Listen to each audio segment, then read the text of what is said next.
बहनी है मेरी ये। हेलो दीदी बहनी दगड़ियो, हम 3 दिन झणी जानो। आज हम वहाँ हो रहे ग्राम पंचायत, हम जानो वहाँ उरी प्रधान और ये मेरे दिराण सी सरपंच।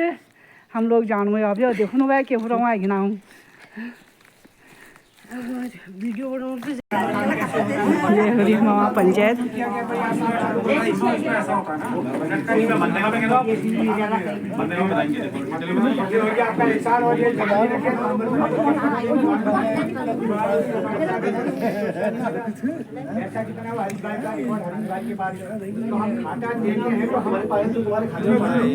हम कहीं भी खाता देते हो पैसा हमारे अकाउंट में आता है, लेकिन मनरेगा में हम खाता देते हो हमारे अकाउंट में नहीं आता। ये कैसे अकाउंट है आपके? तुम्हारे इसमें आया था जो है वो दुनिया में एरोगेंस।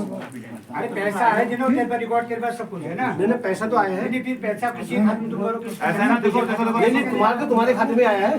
हमने कहीं भी अकाउंट नंबर दिया, आरटी में अकाउंट नंबर देता है, पैसा हमारे अकाउंट में आता है, लेकिन मनरेगा में खाता देते तो उसमें क्यों नहीं आता हमारे अकाउंट में? ऐसा नहीं आधार से 4 खाते हैं एक आदमी है ना। ये मनरेगा में कौन सा बैंक ऐसा है जो खाते हमारे उससे मैच नहीं करते? एक मिनट पैसे आ जाता है हमारे खाते में पैसे। और हर तोक से एक एक दो लोगों का नाम दे दो ताकि हम उन्हें आप रजिस्ट्रेशन करवा दें, उसकी प्रोसेस आप जल्दी से जल्दी करवा दीजिए। जैसे गजार में जो करना चाहता है वो स्वतः अपना नाम दे, गजार को पैसा चाहता है तो वो अपना नाम दे दे गजार में पैसा है करना ये नहीं कि अपने ही वो तो हम इनसे मजबूरी में कराते हैं, मैं कर दो और ऐसा नहीं खराब से हमने इसको कुछ बाद में लगाता उसके वहाँ गया, उसके बाद में ये गजार में करता हूँ, फिर बाद में लाता हूँ, देखो उनकी परेशानी हम भी उनसे जबरदस्ती करवाते थे, मैं कर दो या भाई कर दो, काम भी करते ना। दूसरा एक चीज और ना, अगर नॉर्म्स होंगे जो घन मीटर उसका रेशियो होगा उसके आधार पर जो आएगा वही भुगतान होगा आपकी दीवार का। कई बार ये होता है कि हमारा 50,000 का एस्टिमेट बनता है, मतलब 50,000 मिलेंगे, तो ये नहीं होता है। इसमें जो आपका काम आपने कर दिया उसकी जो मेजरमेंट होती है उसके आधार पर ज़्यादा हो जाएगा नहीं मिलेगा, कम हो जाएगा कट जाएगा। ये सही बात है। एस्टिमेट से ऊपर नहीं मिलता है पैसा। एस्टिमेट का जो होता है पकड़ भी है, पत्थरों का काम आप करेंगे तो पत्थरों का काम में रॉयल्टी होता था, उसमें ऐसा होता था प्रधान जी। उसमें दिक्कतें क्या हुई ना, उसमें पैसा आता था ब्लॉक से आपके ग्राम में आप डिमांड करेंगे, हमारे 3 काम है, आपने 3 लाख की डिमांड करें, आपको 2 लाख दे दिया। उसमें ये होता था जिस प्रधान की अच्छी है वहाँ कहीं तो बम्पर पैसा है, कहीं 1 लाख रुपए ही साल आता था, तो उसमें मोनोपोली होती थी। उसमें क्या होता था कि 2-3 कुछ ही प्रधान अपना अच्छा पैसा खींच ले जाते थे, नगद पैसा होता था, खींच ले जाते काम कर देते थे। तो सरकार ने हटाया था ये तो गलत हो रहा है, क्योंकि ऐसी पंचायतें भी थी जहाँ साल भर में मुश्किल से 1 लाख रुपए कैश गया। तो उन्होंने उसमें ऐसा कहा बजट की लिमिट नहीं है, इसने कहा आप डिमांड करिए आपको पैसा मिलेगा। अभी भी वही है, डिमांड करिए, लेकिन स्कीम भारत सरकार की है, जो हमारे हाथ में वही करेंगे। हम क्या कर सकते हैं, आपकी जो आपने काम किया मजदूरी के आप स्टॉल लगा देंगे, बिल आपका लगा देंगे, पैसा आता सीधे भारत सरकार से। भारत सरकार से पैसा देहरादून से जिले से फिर सप्लाई होता है। और जो मजदूरी का पैसा है आपके, पहले तो क्या होता था तुरंत आता, मटेरियल भी तुरंत आता था। उसमें क्या होता था, इसमें 90% सरकार केंद्र सरकार का था, 10% राज्य सरकार का था। अब उसमें होता कि 10% राज्य सरकार को भी खर्च करना जरूरी होता था। अगर 10% का यूटिलाइजेशन उपभोक्ता प्रमाण पत्र सरकार नहीं दिया तो 90% भी रोक देंगे। तो ये दिक्कत हो रही है, जो पैसा रुकता है तो पहले 10% यहाँ का भी खपाना पड़ता है। पैसा भारत सरकार से आता है, हमारे तो कागज लगे होने चाहिए और सरकारी पैसा बढ़ता नहीं है, लेकिन कागज लगे होने चाहिए। जॉब कार्ड में 2 नाम है, तो एक कट गया, एक ही चला है, वो कैसे कट गया होगा? वो इसलिए कट गया होगा कि बैंक में बीच में डीबीटी करा रहे थे, आपकी बैंकों में डीबीटी कराओ, इसीलिए कहते क्योंकि जहाँ डीबीटी आपकी बैंक में हो जाए पैसा उसी खाते में पड़ेगा। कई लोगों ने कराई डीबीटी, उसमें डीबीटी कराई बैंक में जाके, हमारी केवाईसी डीबीटी कर दो, अंगूठा लग रहा था, आपका मोबाइल में एक OTP आएगा, उससे आपका ओके हो जाता वो खाता, वही खाता हम आपके उसमें लगवा रहे थे और उसी में फिर पैसा आ रहा था। कई लोगों ने डीबीटी नहीं करवाया तो वो खाते उनके वैसे हटा दिए, और कईयों की केवाईसी नहीं है फिर वो भी हट जाएगी। इसलिए अपने खातों की केवाईसी अलग करवाइए और डीबीटी अलग करवाइए। डीबीटी करने के बाद भी NPCI सॉफ्टवेयर है दिल्ली से, वो अप्रूव करता है, आपका अंगूठा लगेगा उसमें, आपके मोबाइल में वो भी पोस्ट ऑफिस में हो रहा है, दोबारा कराना ना, आप कराया होगा, आपने हटने के बाद कराया होगा। आप तो अब हटने उसको का चढ़ा देना। कराया तो आपको हटने को दोबारा चढ़ाना दोबारा पड़ेगा। उसमें करवा लेना है। यहाँ तक कि वो आपने तो कराया था सुनो, हाँ यहाँ तक वो हमारे उसमें जब हम बस्टोन निकाल रहे थे, हमारे हरीश भाई को सब पता होगा, बस्टोन निकाले जिस खाते की डीबीटी नहीं है वो बता देते हैं पहले कि इसके खाते की डीबीटी उसको निकाल ही नहीं वो देते। हट जाएगा। वहीं से हटा देंगे, तो पैसा हम डालेंगे रिजेक्शन में आ जाएगा, पैसा पड़ेगा। और रिजेक्शन वाला पैसा बहुत मुश्किल से निकलता है, क्रेडिट वाला तो आ जाता है। तो इसलिए आपने खाते की डीबीटी कराओ, तो डीबीटी इसीलिए करवाई गई थी जिसमें डीबीटी होगी पैसा उसी में आपका पड़ेगा। तो ये दिक्कतें हैं। बाकी इनका है कहीं पैसा आया होगा, क्रेडिट का मतलब पैसा क्रेडिट हो चुका है भाई, चाहे गलत खाते में हुआ, एक हमसे गलत हुआ तो गलत में ही चले जाएगा पैसा, या आधार जहाँ दूसरी जगह पकड़ा है तो वहाँ भी चल जाएगा। अगर आपका ऐसा है कि पैसा हमने वहाँ से अकाउंट शो करा कि आपका खाता भी वही आ रहा है, ऑनलाइन भी वही खाता दिखा रहा है, लेकिन आपके बैंक में अगर नहीं आया तो आप क्या करो, पासबुक की एंट्री करवा लो, एंट्री करवा के वो हमें दे दो, हम एक वार्ता पत्र हम भी बना के आगे भेज देंगे कि इनका मैं कह रहा हूँ सर, आज लगभग वार्ड सदस्य आए हैं मीटिंग में, सब लोग आए हैं, वाला भी कर लो आप, ये मेट वाला ना। एनएमएमएस वाला तो मेट वाला तो जरूर करवाना ही पड़ेगा। इसमें क्योंकि कर लो आप, अभी ऐसा तक तो करते हैं। हमसे फोर्सफुली कह भी देते थे हरीश भाई वहाँ करना है। अब वो क्षेत्र पंचायत सदस्य हैं, उनके पास एक दो गाँव की जिम्मेदारी और है, वो भी नहीं कर तो पाएंगे। जिम्मेदारी हो गई, वो इतना दौड़ा भागी कर भी नहीं पाएंगे, उनका भी अब बिजी शेड्यूल हो गया है। और देखो दूर दूर जो आप यहाँ पे देना चाहते हैं नाम वो दे दो ना, 4 लोगों का आप नाम नोट कर लीजिए, मतलब इनको आप, ये लोग आपको फिर वो इनको बता अपना देंगे। आधार मोबाइल नंबर या आप हमें व्हाट्सएप में भेज दीजिए आपका। और महिला मेट का रजिस्ट्रेशन ब्लॉक से होता है, ब्लॉक विकास खंड से होता है। रजिस्ट्रेशन होने के बाद फिर आपकी आईडी बन जाएगी।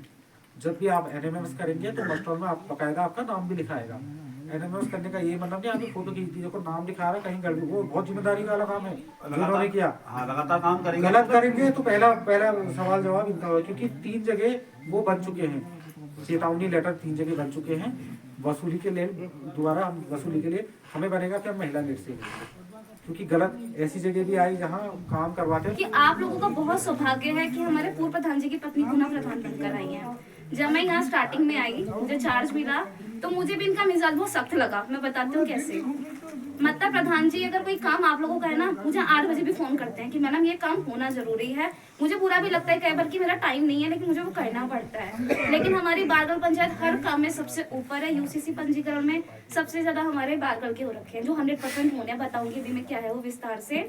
और हमारा जल जीवन मिशन था, उसमें भी पर्सनली वो टच रहते थे हमारे जय साहब से। और बता रहे मनरेगा में भी हमारी बारगढ़ पंचायत सबसे ऊपर है। तो मेरी खुद प्रायोरिटी ये रहती है, जब काम मुझे शाम को लैपटॉप खोलना ही पड़ता है तो सबसे पहले बारगढ़ का ही चेक करती हूँ, क्योंकि कुछ भी पेंडिंग है प्रधान जी मुझे खुद बोलते हैं कि मैडम ये काम पेंडिंग रह गया। और आपके विकास कार्यों की बात करूँ तो इतने अवेयर हैं। प्रशासक का था कोई काम हो नहीं सकता था, मैंने हमारा 10% कंटीजेंसी का पैसा होता है, उससे हमारी जेई की सैलरी जाती है, हमारे डाटा एंट्री ऑपरेटर की सैलरी जाती है। मेरे को नहीं पता था कि उनको बताना होता है कि उसको निकालने से पहले, क्योंकि ऊपर से ऑर्डर आया, मेरे पास लेटर था कि वो निकालना, मैंने वो पैसा निकाला। उन्होंने मुझे रात 11 बजे फोन किया है, 11 बजे वो कटा क्योंकि दिन में साइट नहीं चलती, नई थी बिल्कुल। मैं उन्होंने मुझे फोन किया कि मैडम आपने पैसे यूज कैसे करा। मैंने कहा मैंने पर्सनल यूज थोड़ी करा। तो बोले वो हमारी पंचायत का पैसा है, आप मुझसे पूछेंगी, आपको मुझे बताना पड़ेगा। मुझे हालांकि बुरा लगा पर्सनली कि मुझे इतनी सी चीज का टोका, जबकि वो लेटर था। तो वो आपके कार्य के लिए, आपके पैसों के लिए वो इतने अवेयर हैं, मैं यही बोलूंगी।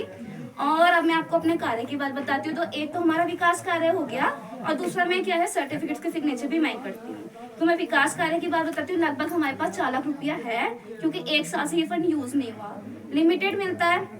तो आप जो योजनाएं बताएंगे वो उस हिसाब से होगा। 2 प्रकार से हमें पैसा मिलता है, केंद्रीय वित्त और एक राज्य वित्त। उसमें भी हम बातें हैं, एक टाइट फंड होता है और एक अनटाइट फंड होता है। 2 बार की किस्त इकट्ठी हो रखी है, क्योंकि 1 साल हो गया और एक रात आई है, 53,000 समथिंग की किस्त। तो लगभग अप्रोक्स 4 लाख रुपया हम पे है। जो भी आप प्रस्ताव देंगे, प्रायोरिटी आपको देखनी, क्योंकि पैसा लिमिटेड है। एक बार एक काम हो गया, दूसरी बार दूसरा काम हो गया, वो आपकी प्रायोरिटी होगी। आप जो लिखवाएंगे खुली बैठक में, उसी पे पहले काम किया जाएगा। रही बात मेरे सर्टिफिकेट्स की, तो सर्टिफिकेट में क्या है, मृत्यु प्रमाण पत्र, जन्म प्रमाण पत्र मैं बनाती हूँ। आपके परिवार रजिस्टर जो भी होते हैं उसमें मैं देखती हूँ। और आपका जो इस टाइम सरकार की सबसे मेन प्रायोरिटी है यूसीसी, जिनकी शादी भी 2010 के बाद हुई है, उन्हें अपना पंजीकरण कराना अनिवार्य हो गया है। तो वो भी हमारे पंचायत की सबसे ज्यादा हो रखे हैं। और पंचायतें किसी के 7 है, किसी की 11 है, और हमारी बारगढ़ पंचायत ऐसी कि 53 रजिस्ट्रेशन हो रखे हैं। मेरी सबसे ज्यादा ये है, हमारी पंचायत में अवार्ड के मैंने अपनी पंचायत को यही बारगढ़ को ही दिया है, क्योंकि यहाँ मुझे लगता है कि हर चीज में अव्वल है। मेरे तो विभाग की जितनी भी योजना है, बारगढ़ पंचायत मेरी अव्वल है 8 पंचायतों में। तो उसमें इसमें मैं क्रेडिट दूंगी हमारे प्रधान जी लोगों का कि ये लोग इतने अवेयर हैं, ये अपनी योजना रखते हैं। अभी भी एक 30 तारीख की बात है, 30 नवंबर की नहीं 30 अक्टूबर की, एक रिपोर्ट देनी थी मैंने अतिरिक्त कक्ष के लिए, तो बारगल का नाम मिसिंग था। 8 पंचायतें हैं, तुरंत देनी थी, बारगल मिस हो गया। मुझे भी नहीं पता प्रधान जी कहाँ से वो रिपोर्ट निकाल गए। प्रधान जी ने मुझे फोटो भेजी है कि मैडम तुम मैंने अतिरिक्त कक्ष के लिए बोला था, तुमने रिपोर्ट नहीं भेजी आगे। मैंने कहा प्रधान जी हो ही नहीं सकता, अगर आपने कहा होगा तो मैं नोट करूंगी। उन्होंने मुझे वो रिपोर्ट भेजी कि मैडम बारगल का नाम नहीं है। फिर मैंने उसे शुद्धि पत्र दोबारा भेजा कि ये मेरी गलती हुई, मुझे नाम देना है। तो इस मामले में आप बहुत लकी कि आपको मुखिया इतना अच्छा मिला है कि विकास होगा। और मैं अपने लिए भी बोलूंगी, आप पर्सनली नंबर ले लीजिए क्योंकि बहुत सारे काम के आपके सर्टिफिकेट मैं इशू करती हूँ। प्रधान जी मुझसे बोलते हैं कि यहाँ से गर्म पानी जाने में सीसी टाइम ज्यादा लगता है, 3 दिन के लिए मेरे पास टाइम है कि मैं आपका परिवार 3 दिन में इशू करूँ। लेकिन वो मुझे कहते हैं अभी हुआ मैम अभी कर दो कि उन्हें दोबारा जाना ना पड़े। तो वो इतने अवेयर हैं आप लोगों को लेके लिए, तो आप लकी हैं कि आपको मुखिया इतना सही मिले हैं। और फंड की मैंने आपको जैसे बात बताई, पुराना जब से मुझे चार्ज मिला तब से वो पैसा रुका हुआ है आपका, लगभग 4 लाख हम पे है।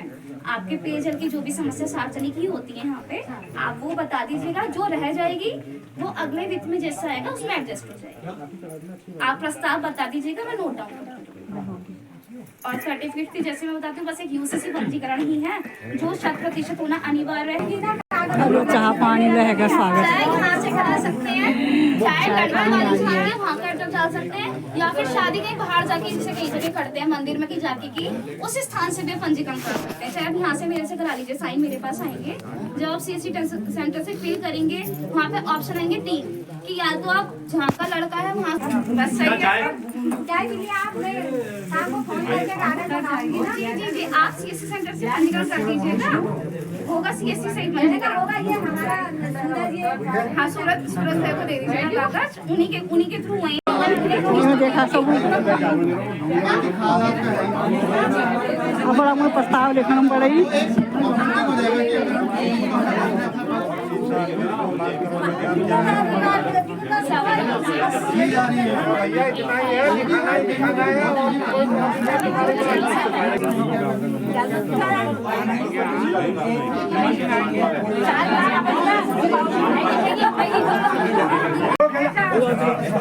प्रधान जी को सुन लो 2 मिनट।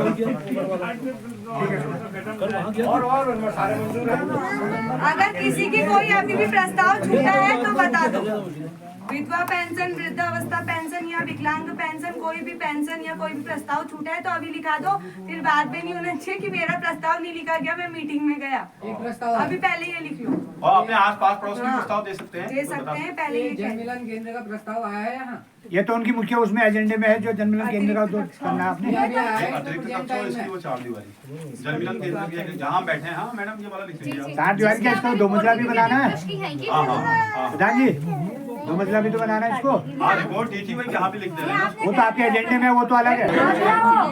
हमारा सबका सहयोग देने के लिए। और अभी भी अगर आपका कोई भी कार्य है तो हमारे सामने या फोन करके हमसे आप कह सकते हैं। मैं आपसे पहले भी कह रही हूँ, कोई भी कार्य चाहे रात हो दिन हो आप फोन करके कहो। फिर बाद में पीछे से ये नहीं कहना चाहिए कि हमारा नहीं हुआ या हमारा ये कहने से कुछ नहीं होगा। हमारे सामने जो आप कहोगे वो कार्य होंगे, ये मैं आपसे पहले कह रही हूँ। फिर बाद में कहने से कुछ नहीं होता है कि उन्होंने नहीं किया।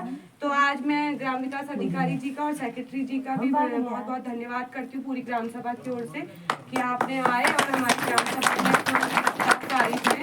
अब आपसे ही मेरा यह है कि जो प्रस्ताव पारित हुए इनको आगे ले जाने की जिम्मेदारी आपके ऊपर है कि आप इन्हें अच्छे से देख रेख करके जल्दी से जल्दी जितने कार्य हो सके ये करने की वो कृपा करेंगे। और सभी ग्रामवासियों का धन्यवाद।